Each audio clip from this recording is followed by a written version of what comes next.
Assalamualaikum warahmatullahi wabarakatuh. Salam sejahtera bagi kita semua. Perkenalkan, saya Alfiah Husna Amalina Sugiyardi, perwakilan dari kelompok 5 Keterampilan Dasar Komunikasi offering A1B Departemen Bimbingan dan Konseling angkatan 2021. Di sini kami akan menjelaskan tentang integrasi keterampilan makalah, di mana kelompok 5 beranggotakan yang pertama Agnes Stefani Nainggolan, kedua Alfiah Husna Amalina Sugiyardi, ketiga Dia Ayu Setianingdia, keempat Indah Yulita Liasari, yang kelima Nur Aziza Rahmah, yang keenam Revina Sedianingjati, dan yang ketujuh ada Yolanda Rahmadina Putri. Baik, selanjutnya kita akan membahas tentang konseling keputusan. Perlu teman-teman ketahui bahwasanya pada presentasi kelompok 5 ini kita akan membahas tentang konseling keputusan. Nah, konseling keputusan juga bisa disebut sebagai konseling sifat dan faktor atau juga konseling pemecahan masalah. Di sini teman-teman bisa menemukan bahwa wawancara motivasi yang semakin populer pada dasarnya adalah model keputusan yang sangat canggih pada zaman sekarang. Nah, konseling pengambilan keputusan juga dapat digambarkan sebagai model praktis yang mengakui pengambilan keputusan sebagai suatu landasan.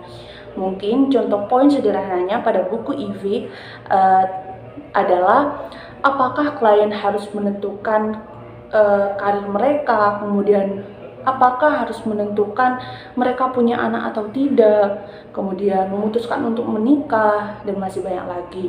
Dan misal contoh dari kita harus memutuskan atau menentukan kita harus memilih jurusan A atau yang B. Nah, kita harus memutuskan hal tersebut.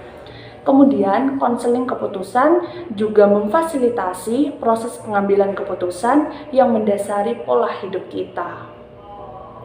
Baik, materi selanjutnya akan disampaikan oleh rekan saya. Baik, selanjutnya adalah Benjamin Franklin sebagai pencetus pengambilan keputusan sistematis model menyarankan 3 tahap pemecahan masalah, yaitu yang pertama, mengidentifikasi masalah dengan jelas, yang kedua, menghasilkan jawaban alternatif, dan yang ketiga, memutuskan tindakan apa yang akan diambil.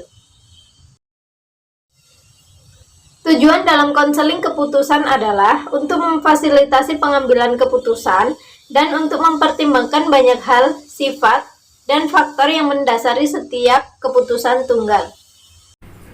Selanjutnya, teori sifat dan faktor memiliki sejarah panjang dalam bidang konseling, menunjukkan bahwa dalam membuat keputusan kejujuran klien perlu A. Mempertimbangkan sifat, kemampuan, keterampilan, dan minat pribadi. B. Mengkaji faktor lingkungan, peluang, ketersediaan pekerjaan, lokasi, dan sebagainya. C. Mengembangkan penalaran yang benar hubungan dua kelompok fakta ini. Sejak itu, inti dari teori sifat dan faktor telah mencari banyak dimensi yang mendasari benar penalaran dan pengambilan keputusan. Yang selanjutnya ada neraca dan buku harian masa depan, membawa emosi ke dalam praktek pengambilan keputusan. Emosi memainkan peran penting dalam pengambilan keputusan, karena perasaan kita tentang jawaban alternatif dan solusi yang memungkinkan itulah yang membawa kita kepada keputusan. Pengambilan keputusan melibatkan yang pertama ada fakta dari masalah yang disajikan, yang kedua ada pilihan yang dipilih untuk menyelesaikannya, yang ketiga ada hasil faktual untuk solusi, dan yang terpenting ada hasil solusi dalam hal emosi dan perasaan. Ada 5 tahap wawancara dan konseling keputusan. Yang pertama, hubungan, memulai sesi, hubungan dan penataan. Faktor-faktor ini jelas merupakan bagian penting dari setiap upaya pemecahan masalah. Yang kedua ada cerita dan kekuatan, mengumpulkan data, menggambar keluar cerita, keprihatinan masalah dan isu-isu. Penekanan lingkungan dari teori sifat dan faktor harus diapresiasi. Konseling keputusan menambahkan lebih banyak penekanan pada kekuatan dan menarik keluar cerita lebih lengkap. Yang ketiga ada tujuan, penetapan tujuan bersama, membangun hasil. Mendefinisikan tujuan secara spesifik akan memudahkan perbedaan dalam konseling keputusan. Mereka akan memiliki masalah atau orientasi sifat dan faktor, mungkin menghabiskan waktu yang cukup untuk menetapkan tujuan. Yang keempat ada restorasi bekerja, menjelajahi alternatif menghadapi ketidaksesuaian dan konflik klien. Baik pendekatan pemecahan masalah maupun konseling, Keputusan sering menggunakan brainstorming untuk menemukan alternatif dan menggunakan penalaran yang benar untuk menemukan hubungan yang benar. Hubungan orang tersebut dengan lingkungan konseling. Keputusan menambahkan lebih banyak penekanan pada emosi dan pemulihan. Dan terakhir ada tindakan, mengakhiri, mengeneralisasi, dan bertindak membaca cerita baru. Generalisasi keputusan untuk kehidupan nyata tidak selalu ditekankan dalam sifat dan faktor konseling, tetapi merupakan pusat dalam konseling keputusan. Dalam mengembangkan neraca dengan klien, Anda membuat daftar semua solusi yang mungkin dan menilai setiap kemungkinan dengan plus atau minus, atau Anda dapat menggunakan beberapa plus dan minus jika Anda memiliki beberapa kemungkinan. Ini menyediakan peta visual dari wilayah pengambilan keputusan dan membawa kesadaran emosi. Neraca digabungkan dengan buku harian masa depan, di mana klien mengantisipasi bagaimana perasaan mereka secara emosional tentang setiap keputusan. Buku harian masa depan dapat digunakan sebagai tugas pekerjaan rumah untuk klien, namun kami percaya bahwa lebih baik untuk bekerja melalui kemungkinan keputusan masa depan dengan klien di sini dan sekarang dari wawancara. Pengambilan keputusan umumnya dianggap sebagai proses yang rasional, tetapi keputusan harus memuaskan secara emosional bagi klien. Ada orang yang menunjukkan bahwa tidak rasional menganggap orang sebagai makhluk rasional. Apakah ini benar atau tidak? Jelas bahwa keputusan intelektual saja tidak cukup. Emosi juga harus dipertimbangkan. Baik, saya Nur Azza Rohma akan menjelaskan materi tentang struktur keputusan dasar dan teori alternatif.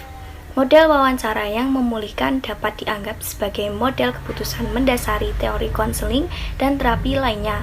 Setelah Anda menguasai keterampilan dan strategi wawancara yang disengaja dan model 5 tahap, Anda akan menemukan bahwa Anda dapat lebih mudah menguasai teori-teori untuk membantu lainnya. Selanjutnya, analisis wawancara. Dimungkinkan untuk memeriksa gaya wawancara diri sendiri dan orang lain untuk penggunaan keterampilan mikro, fokus, struktur wawancara, dan efek yang dihasilkan pada pengembangan kognitif dan emosional klien. Baik, di sini saya Yolanda Ramadina Putri akan menjelaskan mengenai rencana wawancara dan mencatat.